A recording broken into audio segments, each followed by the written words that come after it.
school holidays. I know we're taking away precious time, but we're very excited about something, and I know this is the only time that you guys can come down when you don't have to come after school and you don't have CCA. Just on the overview of the book, actually we sort of came up with the idea for the anthology about more than a year ago, early last year or even before that we were talking about it. And I think the main reason why we wanted to do it was because we thought it's so difficult to get Singapore poetry for lower sec students. I mean, everything is about identity and nation building, and we talk about the Merlion all the time, but what other kinds of poems do we have out there? And we wanted an anthology for the lower sec students, primarily because we thought there wasn't anything there that they could use. And the reason why we wanted an anthology was, I don't know about you guys, but I kind of like the feel of a book. And I remember when I was in secondary school, which was quite some time ago, there was this Catherine Lim Federal anthology. And you have the book at home, you flip through, you read a poem, you read something here or there. So the idea of an anthology here is that you have about 80 odd poems inside. You're not going to do 80 odd poems in the classroom. You're going to do maybe 30, 40 max. You can use it over 2 years. But the thing is, students can go home, they can flip, and they can look at it, and they can read it. And that's why we kind of wanted the illustrations as well, because I think that added to a sense of, whatever the poem was trying to say, it catered to the kind of students. But actually, the sort of underlying rationale that we had for this anthology was that we wanted poems that were both from Singapore and beyond, simply because we thought it was good to have poems from Singapore, but we wanted to have that sort of relational, sort of a comparative thing to it, and so we wanted to have both local and global poems so that people could the students could compare, they could look at issues in Singapore, they could look at issues overseas, and they could sort of appreciate them and look at them as not just for similarities. I mean, there are some universal values. You can say families may be universal, but there are different ways of dealing with it. Love might be universal, you could say, but different ways of responding to it, dealing with it. And I think we wanted to include that aspect as well. Thank you. Hi. So I'm just going to say a few words about why we came up with the title Little Things. And basically, as what Chinny mentioned, we were trying to move beyond national identity and all this kind of rather heavy-going stuff for young adults. So, and we at the same time wanted our students to get a sense of to find poetry in everyday life, to find poetry in little things. So that's hence the title, right? And later on, Esther will explain a little bit about the divisions in the anthology and how we've put different poems under each division. Okay, but really, we thought that our students should be aware that they can see, they can find poetry in those mundane things, and many of the poems, especially the ones under the section Little Things, really illustrate that. One of the first poems that came to my mind when we were working on this, the poem that I thought would really work for Little Things, is the poem Cyclist by Tzu Pheng. That's on page 25. So I'll just read to give you a flavor of the kind of poems that you find in the anthology, and also to give you the idea of what we meant by Little Things. Cyclist by Tzu Pheng. Today he rides past my house, this man on his bicycle, and I am aware he will not come again like this moment, hunched, delicate over his machine, spider-like, moving easily as the chrome rear of his wheels. A green oil paper umbrella bumped slightly behind. The afternoon sun drew his profile taut as he turned, half glancing, automatically distanced, pedaling into the past. Next week, perhaps, I shall have forgotten his reality, as his shadow on the road now flickers, receding. No use shading the eyes, for this moment might be the blur of his bicycle going past, on a chance, unseen. Right, so this poem to me exemplified what I mean by the idea of finding poetry in everyday moments, right? Because ostensibly it's very simple. It's a persona, it's about her seeing a cyclist ride past her house, right? But I think that it's simple, yet at the same time quite profound, and it becomes an occasion for meditating about the past, or how easily our presence, what the present becomes the past. So something like that we wanted to give students access to, hence our choice of different kinds of poems which kind of suit this idea of little things. You'll find that the first poem by Geraldine is entitled Little Things, but that's purely coincidental, but it suits our purpose very well. So we hope you and your students will like the poems, as well as the illustrations, which were done by our talented illustrator Gavin. So we hope that they will enjoy that, as well as the little bookmarks, which Ethos very nicely thought of, to have different colored bookmarks so that your students, might just find it a bit more whimsical and quirky to be carrying around a book like this to school. Yeah, I'll pass the mic to Esther now. Thank you. Alright, for those of you who have your anthology with you, basically the curation process itself, there are 80 over poems here, and our selection process lasted close to a year.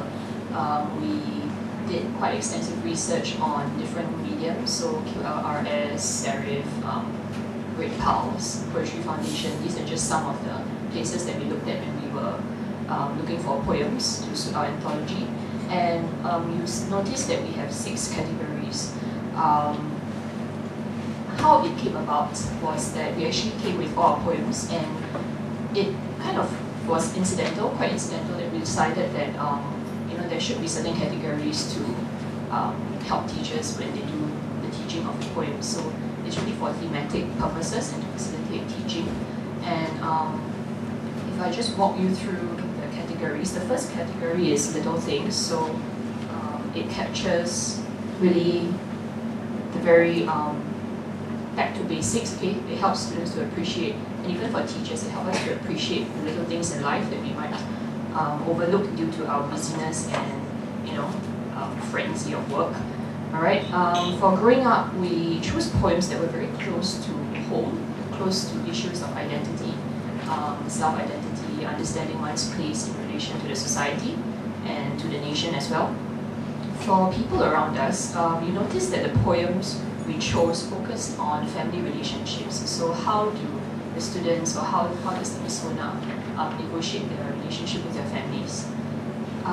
The next category, growing places, this actually has a spiral progression outwards. So instead of just understanding themselves now, the poems explore how the persona negotiates his or her relationship in relation to the world at large. And I think this is very relevant for our students who are constantly exposed to the globalized world on Instagram, Twitter, Facebook.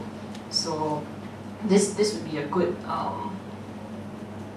section or category to use to help students to broaden their understanding of the world they live in.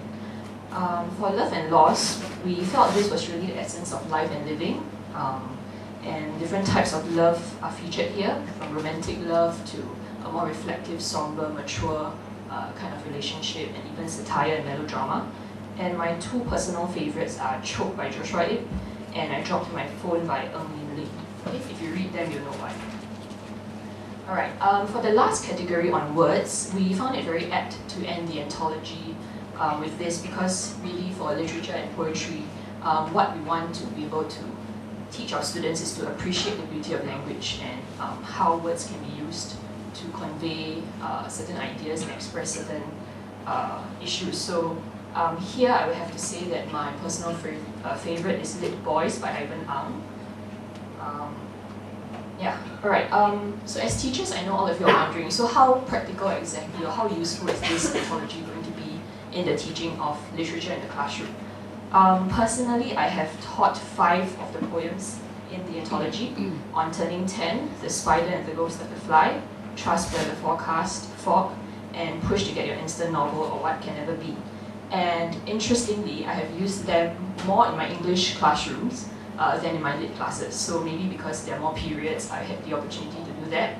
But I think the point or the essence is that this anthology is not just limited to your literature classes. You can use it for your English classes, and with the new syllabus, okay, I'm being very practical here. I know all teachers with the new syllabus, we know that there is an emphasis on teaching literary skills. So poetry is a good way to ease students into getting or attaining or honing these skills. Thanks, Esther. Okay, another thing that we thought about when we were doing the anthology was that we thought teachers would like to know how to use it. So there's actually a teacher's guide, which is ready, but it's being proofread, and it'll be available in November. So it specifically deals with chapters. I think you'll see like the different chapters on the handout that Adelina and the ethos staff have handed to you. But there are chapters to do with, say, imagery, teaching irony. There's a chapter on writing, chapter on sound and performance. So these are drawn from our own teaching experiences as well as from other resources.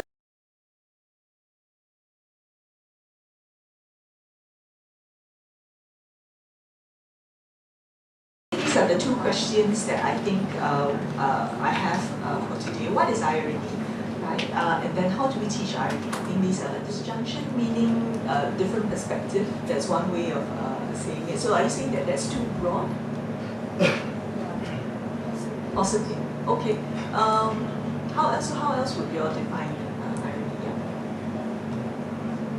I think maybe for irony that will have to have an element of humor involved. It doesn't have to be a happy sort of humor. It can be very dark as well. Most ironic statements, in fact, are usually quite dark. But sometimes it's the narrator or the persona and then the subject, something like that. As long as there's I guess to generalize and make it quite wide, there is some kind of a disparity or disjunction. But what the disjunction is between who and who, or what and what, it can vary. I think so.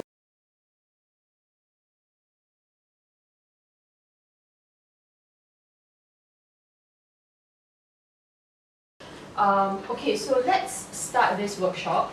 To begin, I would like everyone to look at this quote that I provided by Jose Garcia Villa. Can I get just one volunteer to read this quote out aloud? first, the poem must be magical, then musical as a seagull. Okay, thank you. All right. Can you just take a few seconds, okay, to think about this quote? So if you look at your worksheet, the quote is provided here. Can you just scribble down anything that comes to mind? So this quote mentions certain things, okay, which references to certain things. What does it suggest to you about poetry? What senses does it appeal to? And what does it suggest about the role of sound in poetry? I will just move on, alright? So now, can you refer to page 27 of the Anthology and first silently read the poem and then check if your predictions were right. Okay, 27.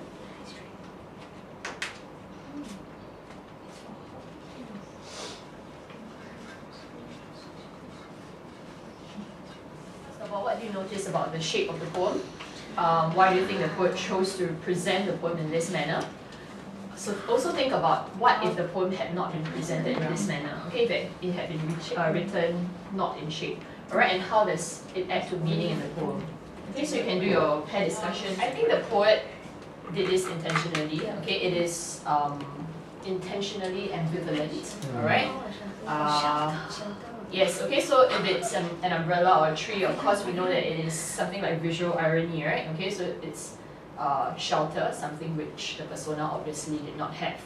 Okay, so why do you think the poet chose to present the poem in this manner? Anyone? It's her yearning for an umbrella or shelter.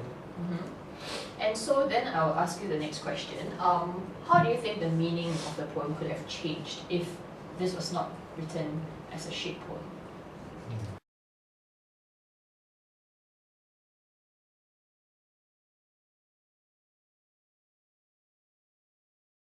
Okay, now it's time for you to be creative.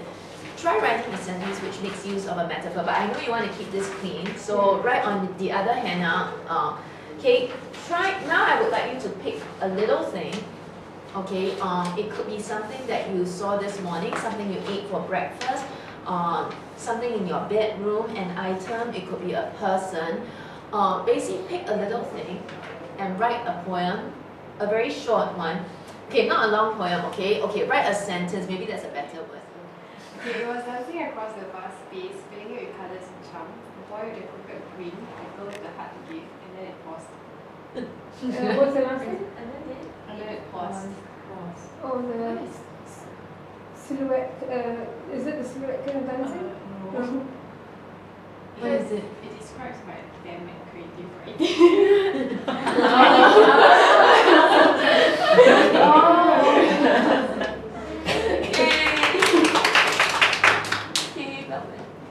It provides comfort, soft, white, stable, goes with anything you want it to, it will not turn against you, sweet, subtle, like a good old friend. Choose. What's white? Pillow. Soft, white, stable. No pillow. Porridge.